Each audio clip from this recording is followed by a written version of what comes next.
अभिवादन स्वीकार कीजिए ब्रजेश मिश्रा का और आप देखना शुरू कर चुके हैं द डिबेट। बहनों भाइयों, प्रधानमंत्री नरेंद्र मोदी तीसरी बार शपथ लेने जा रहे हैं। राष्ट्रपति द्रौपदी मुर्मू ने प्रधानमंत्री नरेंद्र मोदी को तीसरी बार शपथ लेने के लिए न्योता दे दिया है।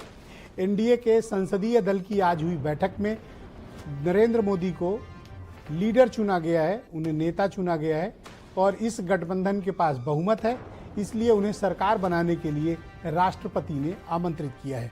यानी तीसरी बार 9 तारीख को उम्मीद है शाम 6 बजे नरेंद्र मोदी प्रधानमंत्री पद की तीसरी बार शपथ लेने जा रहे हैं।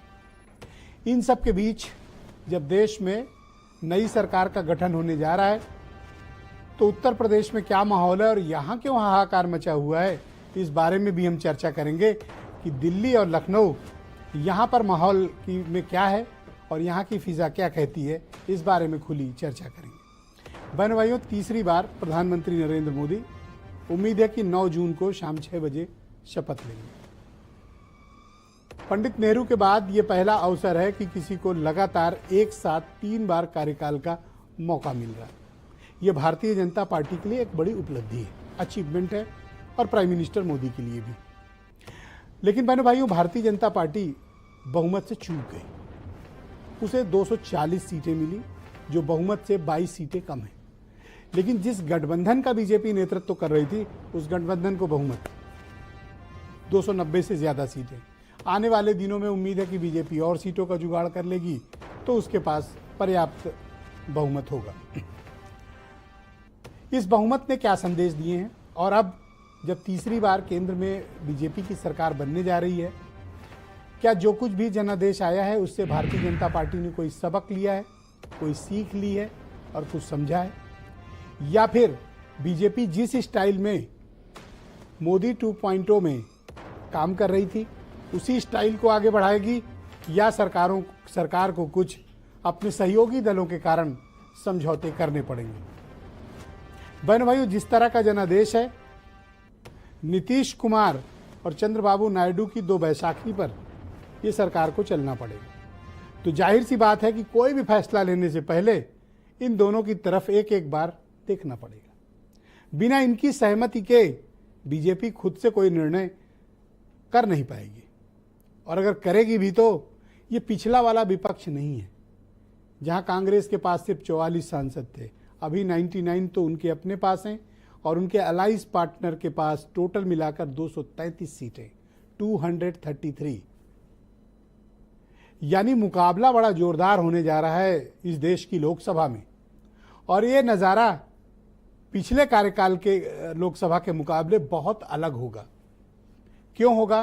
क्योंकि विपक्ष का संख्या बल बहुत ज़्यादा है।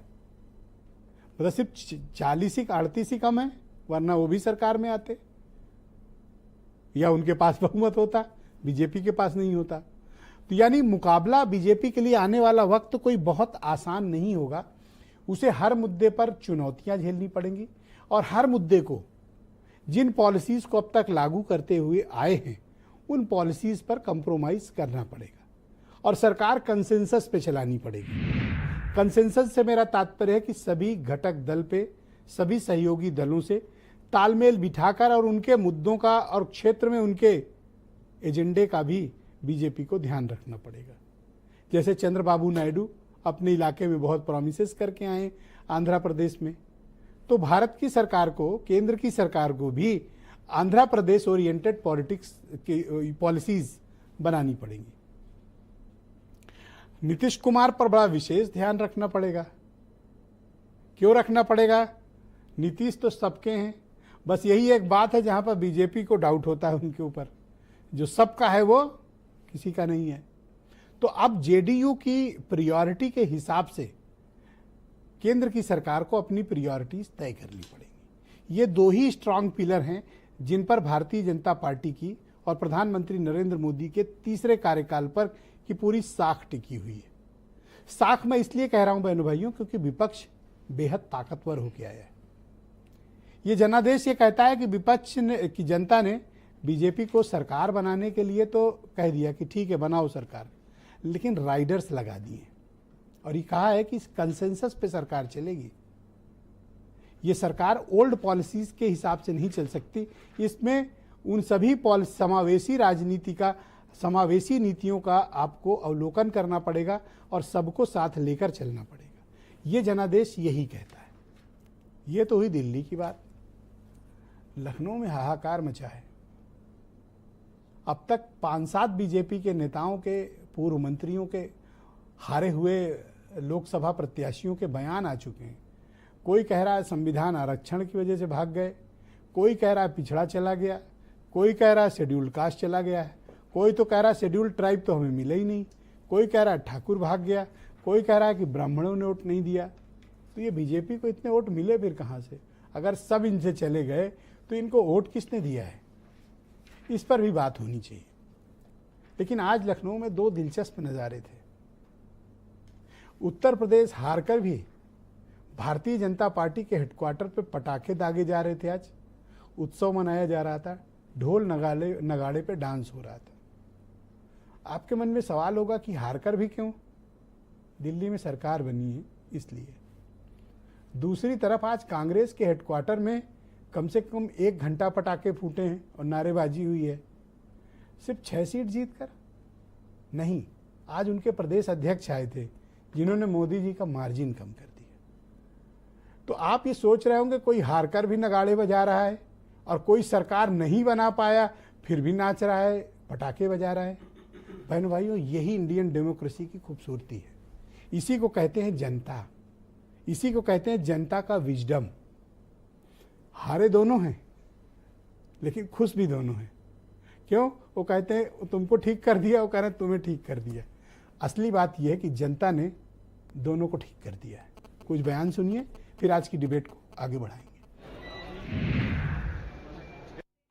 अभी बैसाखी के सहारे सरकार बनाने जा रहे हैं। 240 सीटें उनको कुल जनता ने दी है। अयोध्या भी उनको हरा दिया, चित्रकूट भी हरा दिया, रामपेट भी हरा दिया। वो तमाम जगह जो धर्म से जुड़ी वहां उनको हरा दिया है। कायदे से नरेंद्र मोदी को खुद इस्तीफा देकर के पीछे हट जाना चाहिए।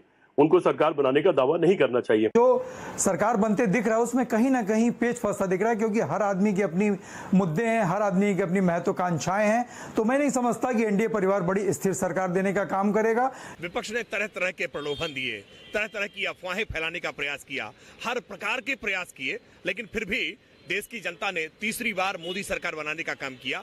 आज एनडीए को जिस तरह से पूर्ण बहुमत देने का काम किया है, उसकी वजह से आज तीसरी बार सरकार बन रही है। विपक्ष परेशान है कि उसके सारे हथकंडे फेल हो गए, चाहे टकाटक हो, खटाखट हो, उन्होंने सब तरह के प्रयास किए, लेकिन सारे प्रयास धराशायी हो गए। बहनों भाइयों, आज की परिचर्चा को हम आगे बढ़ाएंगे। समीर सिंह उत्तर प्रदेश में भारतीय जनता पार्टी के प्रवक्ता हैं। फराज किदवई मेरे साथ मौजूद हैं, समाजवादी पार्टी के प्रवक्ता हैं। आसिम वकार साहब मेरे साथ मौजूद हैं, राष्ट्रीय प्रवक्ता हैं एमआईएम के। मेरे साथ देवकी नंदन मिश्रा जी मौजूद हैं, बहुत ही जाने माने पत्रकार हैं और राजनीतिक मामलों के एक्सपर्ट हैं। प्रियंका गुप्ता उत्तर प्रदेश में कांग्रेस कमेटी की प्रवक्ता है, मेरे साथ इस कार्यक्रम का हिस्सा हैं। और राघवेंद्र द्विवेदी एसबीएसपी के प्रवक्ता। कल से मुझे बहुत लोग लिख रहे हैं राघवेंद्र कि अरुण नहीं आ रहे हैं, अरुण नहीं आ रहे हैं। अब मैं क्या करूं, उन्हें क्या जवाब दूं कि अरुण क्यों नहीं आ रहे हैं? आपसे पूछूंगा, जवाब तैयार रखना। और बीरेन जी भी मेरे साथ मौजूद हैं, हमारे स्टेट हेड। आप सभी का शुक्रिया और धन्यवाद इस कार्यक्रम में मेरे साथ शिरकत करने के लिए। समीर सिंह जी,